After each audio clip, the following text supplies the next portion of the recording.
तो वर्तमान समय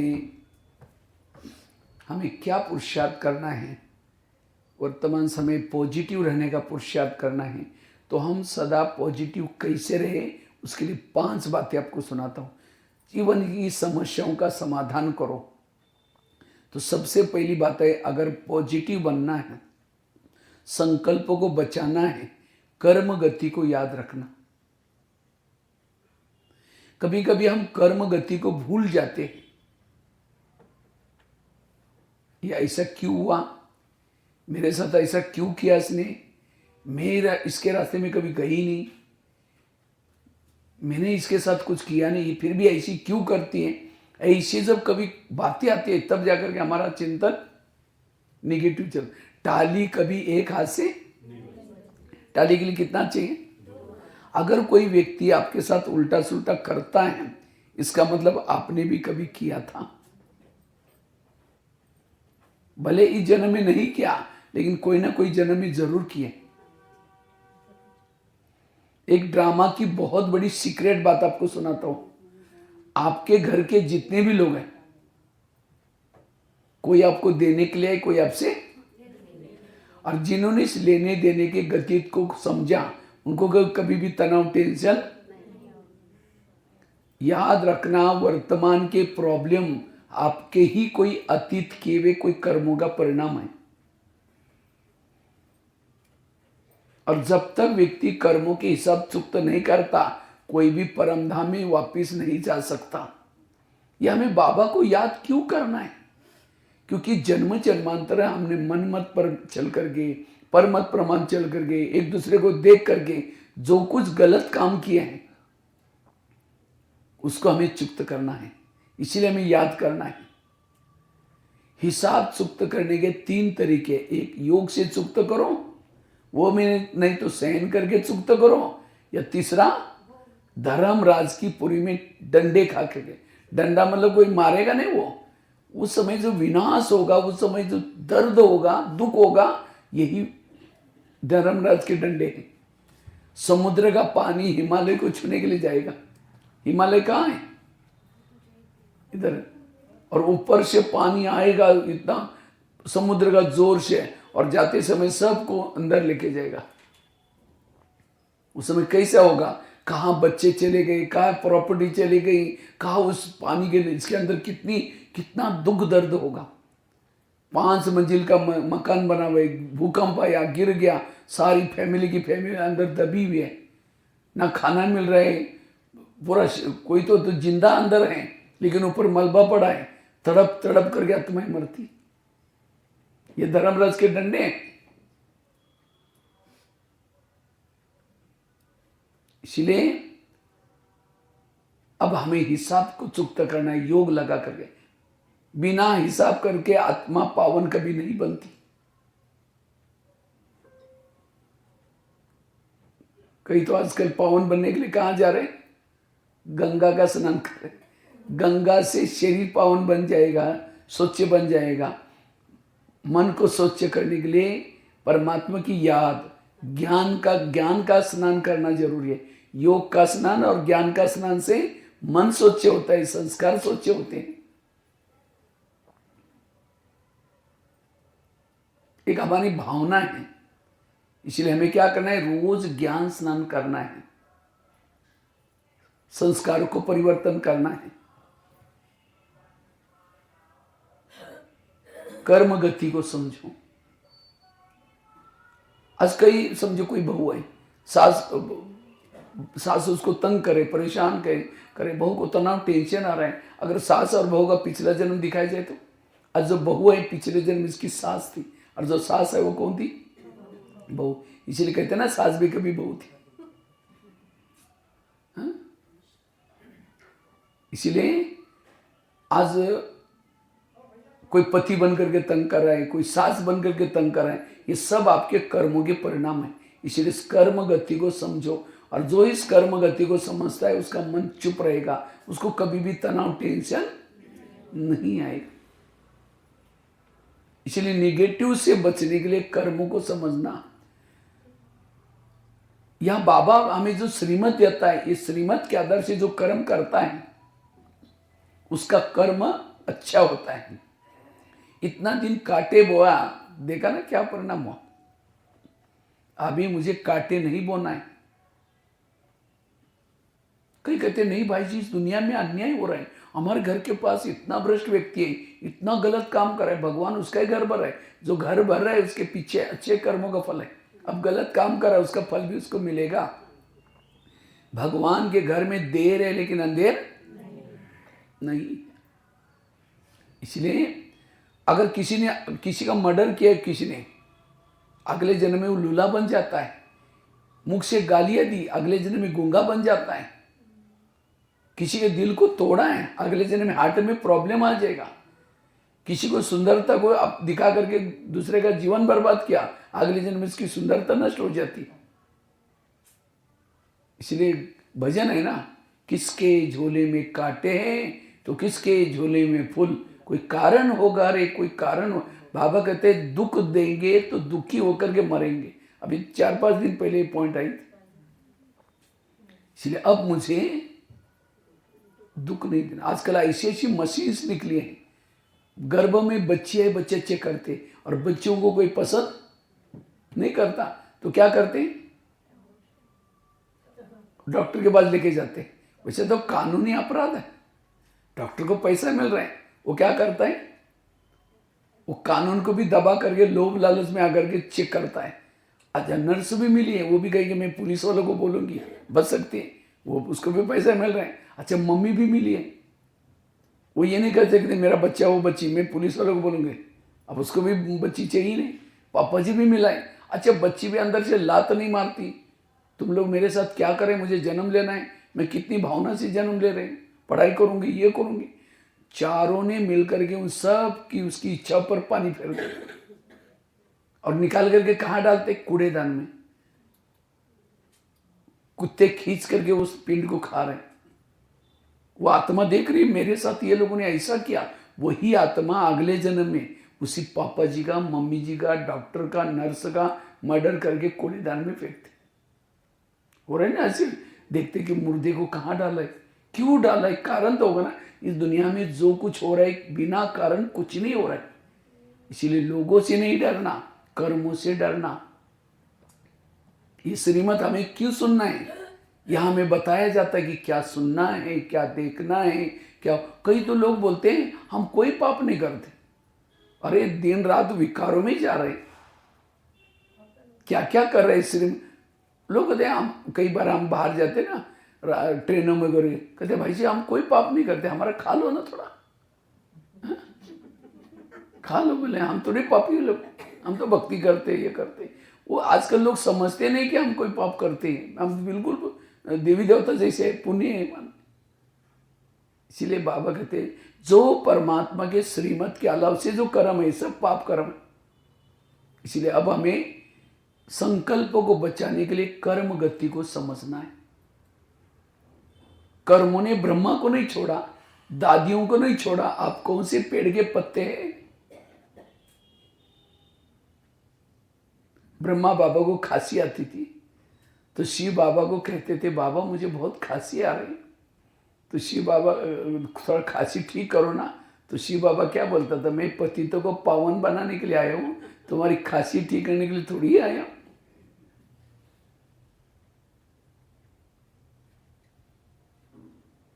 दादी गुलजार 4 साल हॉस्पिटल में रही। दादी को संकल्प चला रही, बाबा मुझे मदद नहीं कर रहे, मैं बाबा का रथ थी। कर्मों को चुक तो करना ही पड़ता है। और कभी कभी हमारे जीवन में कोई बेटा तंग करता है, कई कई तो कहते हैं हम ओम शांति में जाते हैं, ब्रह्मा कुमारी में जाते हैं, तो भी हमारे घर में ऐसा क्यों, कई सोचते हैं, डाउट आ जाता है बाबा हमको मदद नहीं कर रहे। कई तो छोड़ भी देते, अरे हमने बहुत बाबा को देख लिया, हमको तो कोई मदद ही नहीं करता। ओम शांति में कब से आ रहे, 1 साल 2 साल 3 साल पिछले जन्म में थे ओम शांति में, उस समय गलत कर्म के छुमंतर हो गया। अगर वो ओम शांति में आने के बाद भी कोई प्रॉब्लम आता है, ये मेरे पिछले जन्मों का हिसाब है। बाबा के ऊपर भावना कभी कम नहीं करना। इसलिए कर्म गति, और भविष्य में बहुत कर्म ऐसे विकर्म आने वाली परिस्थिति, उस समय टेंशन तनाव में डिप्रेशन में नहीं जाना, उस समय चुप रहना। इसलिए बाबा कहते इस कर्म गति को समझो। एक बहुत सुंदर घटना मैं आपको सुनाने जा रहा हूं, बड़े ध्यान से सुनना, फिर मैं एक प्रश्न भी पूछूंगा आप लोगों को। एक आगरा में एक पति पत्नी रहते थे, बहुत गरीब थे, झोपड़पट्टी में रहते थे। उनके पास एक मेहमान आया, वैसा मेहमान दिल्ली में खरीदारी करने के सब से आया था, लेकिन जब वो दिल्ली में आया था दुकान बंद थे। तो उस व्यापारी को लगता है बैठे बैठे मैं क्या करूं, मैंने कभी आगरा गए नहीं, देखा नहीं, चलो मैं आगरा घूम के आता हूँ। व्यापारी सारा दिन आगरा देखा जा करके, लेकिन रात को उसको सोने का प्रॉब्लम हो गया। जिस होटल में जाता था, जहाँ भी जाता था, सब कहते भाई हमारे होटल बुक है। अब उसको लगता रात को कहाँ सो जाऊँ, अगर कहीं बस स्टैंड पर सो जाओ बैग चोरी हो जाएगी, अगर कहीं स्टेशन पर सो जाओ तो भी चोरी हो जाएगी। तो अचानक उस व्यापारी को याद आया, मेरे गरीब पति पत्नी, चलो उनके पास जाता हूँ। रिक्शा करके गया, वो तो बड़े खुश हो गए, इतना बड़ा व्यापारी हमारे पास आया, खिलाया पिलाया, चाय पानी दिलाई। लेकिन सोने से पहले उसने अपनी बैग खोली, कपड़े चेंज करने थे। जब बैग खोली तो गरीब की पत्नी की नजर बैग में गई, देखा इसके पास 50 के, 100 के, 500 के बहुत सारे बंडल है। उसको लगता है 2-4 बंडल हमको मिल जाए तो हमारी गरीबी क्या हो जाएगी। रात भर नींद नहीं आई, 12 बजे बाहर गई, बड़ा सा एक पत्थर उठा के लाती, क्योंकि बैग सिरा नहीं थी, वो पत्थर सीधा उसके सिर में मार दिया। उसका तो मर्डर हो गया। पति की नींद खुली, पति कहता ये क्या हो गया, कहता हमारी गरीबी दूर हो। का ये बात किसी पुलिस वालों को पता चलेगा, लोगों कहते हैं किसी को पता नहीं चलने देंगे। अब इस व्यापारी को जमुना नदी में डाल देते। रात को 2 बजे उन्होंने उस मुर्दे को बोरी में डालना, पीछे जमुना नदी उसके अंदर फेंक के वापिस आए, किसी ने नहीं देखा। वापिस ऐसे घर में आए तो देखा खून ही खून लगा था। उनको लगा किसी को पता ना चले, रातों रात खून के दाग भी मिटाए। उन्होंने खून के दाग तो मिटाए, लेकिन कर्मों में पड़े हुए दाग को कोई मिटा। इसलिए एक भजन है ना, कर्म का लेखा मिटे न रे भाई, लाख करे कोई चतुर। उन्होंने उसी पैसे से प्लॉट लिया, मकान बनाया, दुकान खोला, गहने बनाई, गाड़ी खरीद की, उनकी गरीबी दूर हो गई। लेकिन उनको कोई बच्चे नहीं थे, दोनों ही पति पत्नी थे। कुछ साल के बाद एक बच्चा हो गया, और एक ही बच्चा था, खिलाया पिलाया, कलेक्टर बनना जितना पढ़ाया। अचानक उस बच्चों को टाइफाइड हो गया। तो उनको लगता है इस बच्चे को कुछ ना हो जाए, बड़े से हॉस्पिटल में इलाज किया, बहुत खर्चा हुआ, बनाए थे गहने बेचे, बच्चे का इलाज किया, बच्चा ठीक नहीं हुआ। गाड़ी बेची, बच्चे का इलाज किया तो भी ठीक नहीं हुआ। दुकान चालू किया तो उसको भी बंद किया। सारा पैसा उन्होंने बीमारी लगाया, बच्चा ठीक नहीं। तो एक दिन वो बच्चा कहता है पापा जी अपने को जो मिला था पैसा खत्म हो गया, अब मैं जा रहा हूँ, बच्चे मर गए। तो बच्चा कौन था, वो जिस व्यापारी को मारा था वही पैसा लेने के लिए बच्चे को, आत्मा तो मरती नहीं। ये है कर्मों का डंडा। कर्मों का डंडा लगता है, आवाज नहीं आता। ये आप लोगों को मैंने क्यों सुनाया। आज माँ बाप ने होटल नहीं देखा, पैसा पैसा इकट्ठा किया, और बच्चा कोई ऐसा पैदा हुआ है गलत संगत में जा रहे, नशा कर रहे, माँ बाप को टेंशन में आ रहे, तो वो बच्चा कौन है। ये हमारा पिछले जन्मों का, और ये ज्ञान नहीं है। इसीलिए आज लोग क्या करें, घर में एसी है, गाड़ी है, तो भी बच्चे की हरकत देकर के डिस्टर्ब है, पूरा परिवार डिस्टर्ब है।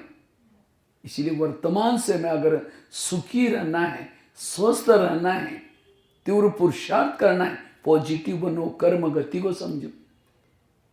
निगेटिव वाला स्वस्थ नहीं बन सकता, शारीरिक रूप से मानसिक रूप से अस्वस्थ बनेगा। इसीलिए हमें पॉजिटिव बनने के लिए कर्म गति को समझना, कर्म गति को समझ करके मन को कभी भी टेंशन में नहीं लाना, हल्के बनना। दूसरी बात है, अगर पॉजिटिव बनना है उसके लिए गीता का, रामायण का, महाभारत का एक सार है, क्या, जो हुआ अच्छा हुआ, जो हो रहा अच्छा, जो होगा वो भी। मेरे जीवन की हर घटना में कल्याण है। कोई मेरी चुगली करे उसमें कल्याण है, कोई मेरी निंदा करे कल्याण है। हर परिस्थिति में पॉजिटिव बनो, जो हुआ अच्छा हुआ। एक रामायण की घटना सुनाता हूँ, बड़े ध्यान से सुनना। राम राज्य बनने वाला था, लेकिन रात में आकर के मंथरा ने कई कई के 2-4 उल्टी बातें सुनाई। क्या सुनाया, तुम्हारा बेटा भी तो है, तुम बेटे को छोड़ करके राम को राजा बना रहे। और ये बातें सुन करके राम को राजा बनाने के बजाय कहाँ भेजा, 14 वर्ष वनवा में भेजा। सीता गई, लक्ष्मण गया, तीनों भी घर से चले गए। वियोग के कारण दशरथ ने प्राण त्यागा। खाने का प्रॉब्लम, सोने का प्रॉब्लम, ये सब किसके कारण हुआ, मंत्रा के कारण। तो मंत्रा को जो भी देखेगा उसकी भावना अच्छी चलेगी बुरी चलेगी? हाँ, मैं खुद जब रामायण देखता था, मंत्रा को देखते मैं कहता बुढ़िया को होगा, उसको नहीं देखना। मुझे मंत्रा का पार्ट बिल्कुल अच्छा नहीं लगता था। लेकिन एक दिन मैंने जब सोचा तब पता चला मंत्रा ने राम के साथ जो किया हुआ अच्छा। अगर रात में ना आती राम क्या बन जाता? राजा। राजा बनता तो जंगल में नहीं जाता, सीता की चोरी ना होती, रावण को ना मारता। रावण को ना मारता, राम की महिमा कोई नहीं गाता। राम की महिमा किसके कारण? मंत्रा के कारण। इसी तरह हर एक के आसपास में, घर में भगवान ने एक दो मंत्रा रखी, ऑफिस में कहीं ना कहीं। लेकिन आज हम टेंशन में, निगेटिव है, हमारा इतनी मुरली सुन के जाते हो, मंत्रा को देखते सारी मुरली गायब हो गई। क्यों करते? वो हंसते, लगता है मुझे देखकर जरूर हंस रहे। वो किसी से बात भी करता, लगता है मेरी बात जरूर कर रहे। यही आज तनाव है, टेंशन है। लेकिन राम के मंत्रा ने तो राम का भला किया, तो आपकी भी मंत्रा क्या करने वाली? अगर राम के जीवन में मंत्रा ना आती, ना हनुमान मिलता, ना अंगद, ना ऋषि, ना मुनि, किसके कारण मिले? मंत्र के। आज हमको बाबा मिला, इतना अच्छा दैवी परिवार मिला, दीदी दादियां मिली, किसके कारण? आज तक की मंत्राओं के कारण। अगर आपका पति तंग ना करता, परेशान ना करता, कोई बहनें आपको कहती माता जी थोड़ा ज्ञान सुनने के लिए आओ ना, कहते बहन जी हमें, हमारे घर में बड़ी शांति है, नहीं चाहिए तुम्हारा ज्ञान। उस पति का धन्यवाद, मंत्र बन करके तंग किया, परेशान किया, भक्ति के लिए मंदिर में गए, प्रदर्शन देखी, यहाँ आए, इतना अच्छा दैवी परिवार मिला, दीदी दादियां मिली, किसके कारण? मंत्र के। कभी एकांत में बैठ करके आज तक जिन्होंने तंग किया, परेशान किया, उन सबको धन्यवाद दो। आप लोगों ने हमें तंग किया, हमारा बड़ा अच्छा हुआ है, लेकिन 5000 साल के बाद तंग करने के लिए जरूर आना। ये है पॉजिटिव। इसलिए जो हुआ अच्छा हुआ। राम जब वनवास से आता है, सब उसका स्वागत करने के लिए आए थे। मंत्राओं कह के नहीं आई थी, मंत्राओं कह के नहीं आई थी। तो राम ने सबको पूछा कि मंत्राओं कह के माँ कहाँ है? कहा कि वो तो आई नहीं। राम सबको छोड़ करके उनके पास गया और पूछते माँ मेरा स्वागत करने के लिए आप क्यों नहीं आए? कहा कि बेटा हम कैसे आए, हमने तो तेरी चुगली लगाई थी। तो राम क्या बोलते? नहीं माँ, मैं आपके कारण पुरुषोत्तम राम, भगवान राम, विजय राम बन के आया हूँ। ये नहीं कहा कि तुम तो बुढ़िया ना, तुमने मेरी 2 थप्पड़े नहीं लगाई। हाँ? इसलिए विघ्नों के पीछे कल्याण है। इसलिए जो हुआ अच्छा हुआ। मेरा कोई भी दुश्मन नहीं है, सब मेरा भला करने वाले हैं। ये एक तीव्र पुरुषार्थ, जो सदा खुश रहता है, पॉजिटिव रहता है, हल्का रहता है। देवी देवता बनना मतलब क्या? जो भी आपको ड्यूटी मिले, जहां बैठे खुश रहना। कौन रह सकता है? जो पॉजिटिव। तीसरी बात है, अगर आपको व्यर्थों से मुक्त बनना है, सकारात्मक बनना है, पॉजिटिव बनना है, रोज अपने दिनचर्या में 3 चीजें करना। अमृत वेला का योग अच्छा करना, दूसरा क्लास के पहले आकर के योग करना, और तीसरा रोज की मुरली सेंटर पर आकर के ध्यान से सुनना। जो ब्राह्मण ये 3 चीजें करता है वो हेल्दी, वेल्दी और हैप्पी है। तो अमृत वेला कौन कौन करता है? हाथ खड़ा करो। अच्छा, सब लोग करते हैं। लेकिन अमृत वेला का चुपचाप आपका कोई वीडियो बनाई जाए, आपको पता भी नहीं चला कि आपका कोई वीडियो बना रहे, और उसी वीडियो को आपको 10 बजे दिखाई जाए, ये सवेरे का आपका अमृत वेला का वीडियो कहेगी मेरा है, मैंने ऐसे किया था। दीवार के सारे बेटे मुंह खुला के बंदा, 2 बार मच्छर अंदर भी गया और बाहर भी है, पता भी नहीं चला। अगर ऐसा योग करेंगे तो आत्मिक स्थिति कैसी बनेगी, पॉजिटिव कैसे बनेंगे? इसलिए अमृत वेला अच्छी करना, आंखें खोल करके बैठना। और केवल खोल के भी नहीं, अब समझो कोई मेहमान है, बहुत बड़ा मेहमान है, लेकिन 10 काम आपने उनको बुलाया, जरूरी काम है, वो 10 काम छोड़ करके आपके प्यार के खातिर आया। लेकिन जैसा मेहमान घर में आया, कुंडी लगा करके दरवाजे बंद करके सो जाओ, वो बेल बजा रहे, घंटी बजा रहे, दरवाजे नहीं खोलो, अब उनको कैसा लगेगा? ये कैसे लोग हैं? इन्होंने मुझे बुलाया, 10 काम छोड़ के आया और दरवाजे बंद किया, ये अंदर ही है, बाहर भी नहीं गए, अंदर से कुंडी बंद है, चला जाएगा क्योंकि उसको 10 काम करने हैं। तो फिर फोन करो, क्या बात आप आए नहीं? क्या मैं आया था, बेल बजाई थी, घंटी बजाई थी, आपने दरवाजे ने खोला, चला गया। नहीं प्लीज आओ, जरूरी काम है। फिर आधे रास्ते से आया, फिर कुंडी लगा करके फिर सो गए। दोबारा फोन करो, कहीं कभी नहीं हम पास। इसे तो अमृतवेला उठेंगे, बाबा को निमंत्रण देंगे। क्या निमंत्रण देंगे? मीठे बाबा, प्यारे बाबा, आ जाओ, हम आपसे बातें करनी करनी। बाबा को तो बुलाया, दरवाजे खिड़की तेरे द्वार खड़ा भगवान, भगत भर ले झोली। भगत तो ओम शांति हो गया। इसलिए आंखें खोल करके बैठो, और केवल खोल के भी नहीं, कोई मेहमान घर में बैठा है उसके चेहरे की तरफ देखते रहो। वो कह फोन क्यों किया? कई भाई बहन क्या करते हैं, बाबा के फोटो की तरफ घंटों तक देखते रहेंगे, फिर बीच में देखेंगे 15 मिनट और देखना, घड़ी में देखते रहेंगे। अब कोई घर में मेहमान बैठा है उसके चेहरे की तरफ देखो, घड़ी की तरफ देखो, वो कहेगी यार ये उनको कहीं जाना है लगता है। इसलिए अमृत वेला अच्छी तरह करना।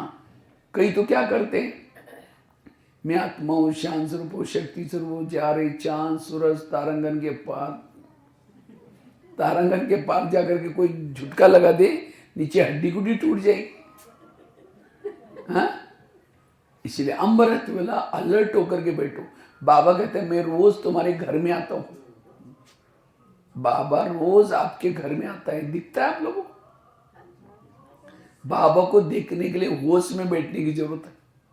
जो बेहोश होगा उसको बाबा कहाँ दिखाई पड़ेगा? कोई अगर कोई शराबी शराब पी करके गटर में पड़ा है और कोई जाकर के कहता है अरे भाई 10 रुपए ले लो, घर में जाकर सो जाओ, वो क्या बोलता है? मैं राजा हूं, मुझे कुछ नहीं चाहिए।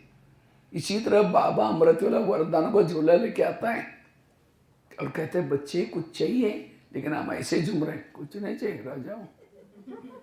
कहीं तो दिन में झूमते अमृत वेला पता नहीं कैसे करते होंगे। इसलिए अलर्ट होकर के बैठना। एक कुमारी ने मुझे क्वेश्चन पूछा, कहते भाई साहब मैं अमृत वेला उठती हूँ लेकिन ऊपर परमधाम में नहीं जाती हूँ। मैंने कहा क्यों? कहते उसी समय हमारे घर के ऊपर बहुत अंधेरा होता है। देखो कैसे क्वेश्चन पूछते हैं। तो एक कुमार कहते कि भाई साहब मेरी अमृत वेला नींद ही नहीं खुलती। हमने कहा क्यों? अलार्म लगाए करो। कहता अलार्म 5 लगा दो लेकिन सुनाई नहीं पड़ता। हमने कहा क्यों? कहता मैं सोने के लिए परमधाम में जाता हूँ ऊपर, और अलार्म तो नीचे धरती पर बजता है।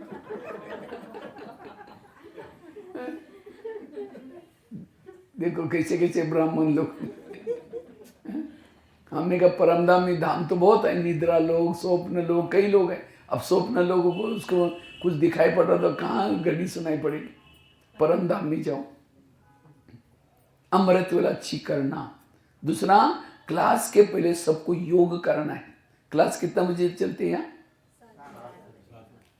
7 बजे। योग कितना बजे चालू हो जाता है? 6:30 बजे। पहुंचते कितने हैं? एक 6:30 आएगा, दूसरा 6:45 आएगा, तीसरा जैसे क्लास चालू होगा ठटक पहुंचेगी। जो क्लास के पहले योग नहीं करते मुरली उसके कोई काम के नहीं। आज से कुछ परिवर्तन करना।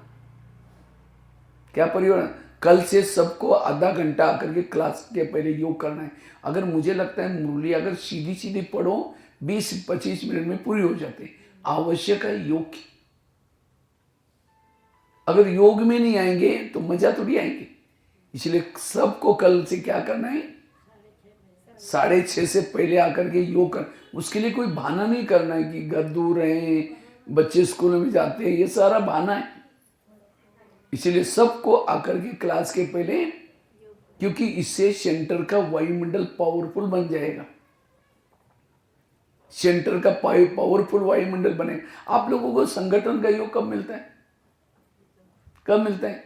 क्लास के पहले यही संगठन का योग है, बाकी तो घर में करते हैं। इसीलिए कल से बिल्कुल एक बहन जी को एक मैं ये करता हूँ, इनकी एक रेस लगाना। कब तक? रक्षाबंधन तक। रक्षाबंधन कब है? अभी मुझे लगता है 5-6 महीने के लिए रेस लगाना। क्या रेस लगाना? एक नीचे रजिस्टर रखना और वहाँ घड़ी एक लगाना, और जो भी कोई क्लास में एंट्री करता है अपने नाम के सामने लिखना कि मैं कितना बजे पहुँचा हूँ, 1 तारीख 2 तारीख, ऐसा हर एक के नाम। और जो 6:30 बजे आएगा फर्स्ट नंबर में अपना टाइम लिखना, पता चलेगा फर्स्ट या सेकंड आएगा। फिर उसके बाद 6:45 तक आएगा सेकंड, 7 बजे से पहले आएगा थर्ड, बाकी कोई आया गया तो उसका कोई नाम निशान नहीं। और एक रक्षाबंधन में उन लोगों का सम्मान करना, किनका, जो 6:30 से पहले आएंगे, उनका स्पेशल कोई गिफ्ट देना है। मंजूर सब भाग लेंगे। और बहनें भी सारा अपना कारोबार संभाल करके यहाँ आकर के बैठेगी, वो भी कमेंट्री से योग करेंगे। अब आधा घंटा योग करो। बाबा तो कहते हैं इस मुरली में क्या बोला, सेंटर को क्या बनाओ, चैतन्य मंदिर बनाओ। कब बनेगा, जब योग करेंगे, ज्ञान सुनने से नहीं। अब खेती तो करते हैं ना, तो खेती में क्या करते हैं, बीज चलाते, हाँ बीज लगाते। बीज डालने से पहले क्या करते हैं, हल चलाते हैं और उसके बाद बीज डालते हैं। इसी तरह हमें भी क्या करना है, क्लास के पहले योग करके मुरली सुननी। तो कल से ये करना, बहुत आनंद आएगा मुरली सुनने का। तब आपको ज्ञान योग का आनंद आएगा। अगर केवल मुरली सुनते इतना आनंद नहीं आएगा।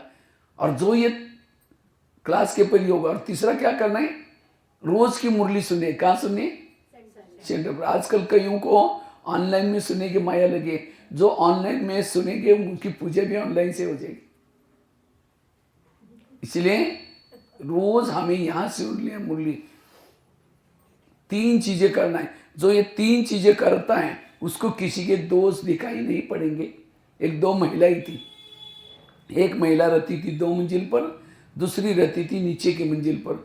2 मंजिल वाली महिला रोज अपने घर की खिड़की से पड़ोसनी के छत पर देखती हैं, तो छत पर वो कपड़े सुखाते हैं। उसके कपड़े देकर के पति को बुलाती हैं, कहती इसको कोई अक्ल नहीं, कितने गंदे कपड़े, कितने मैले, जाओ पूछ के आओ।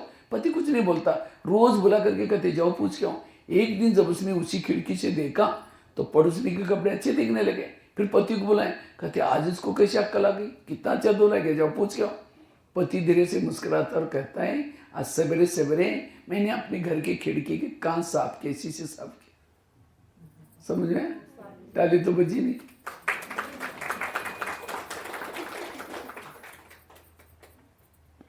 अच्छा स्कूल में जाना है इसलिए, अच्छा चलो टाइम तो हो गया। देखो 3 टाइम पॉइंट हो गए और बाकी रह गए। चलो स्कूल में जाना है इसलिए टाइम नहीं। अच्छा और एक चौथा एक पूर्ण सुना लेता हूँ। तो रोज आप भी क्या करो, अपनी खिड़की को, खिड़की मतलब घर की नहीं, मन की, हाँ नहीं तो ऐसे नहीं घर की खिड़की साफ करने में लगे। अब मैं नेपाल में गया तो ऐसे हुआ, 3 दिन की भट्टी थी। मैंने ये बात सुनाई, दूसरे दिन माता आई नहीं।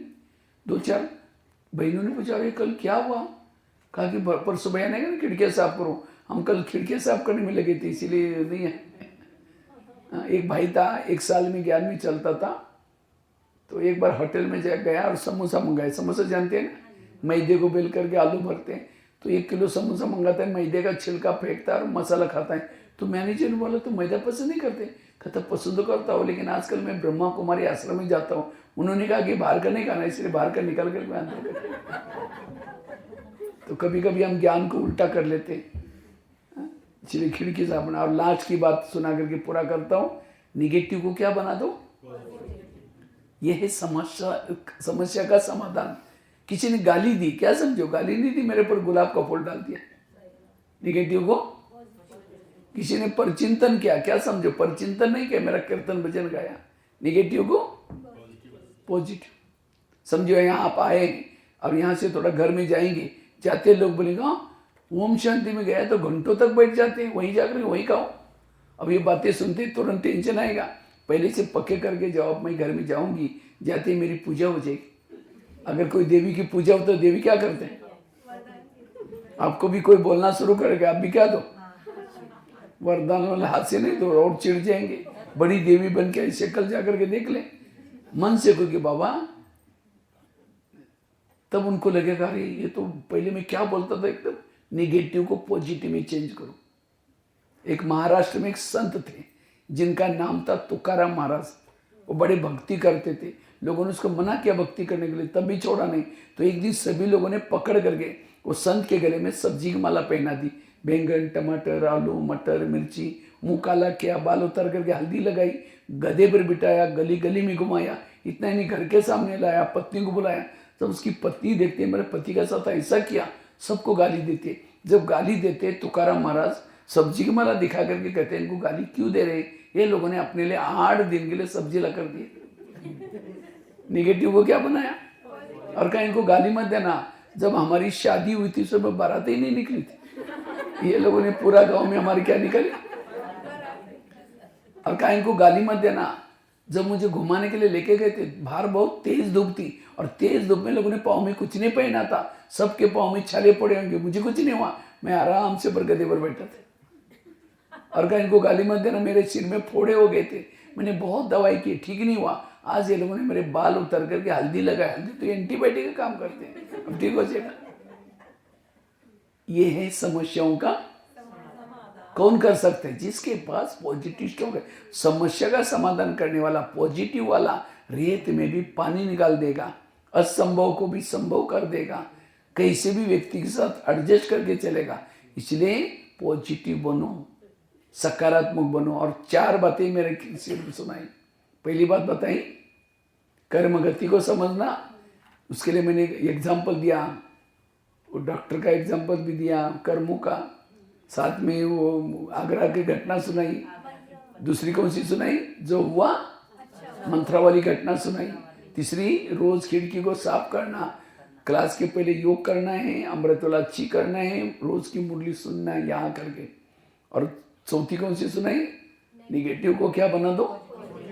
अगर ये 4 भी बातें करेंगे, आप तीव्र पुरुषार्थ करेंगे, हल्के बन सकेंगे, अशरीरी विधेयी बन सकेंगे, स्थिति अच्छी बन जाएगी, संकल्प को बचा सकेंगे। ये है वर्तमान समय का पुरुषार्थ।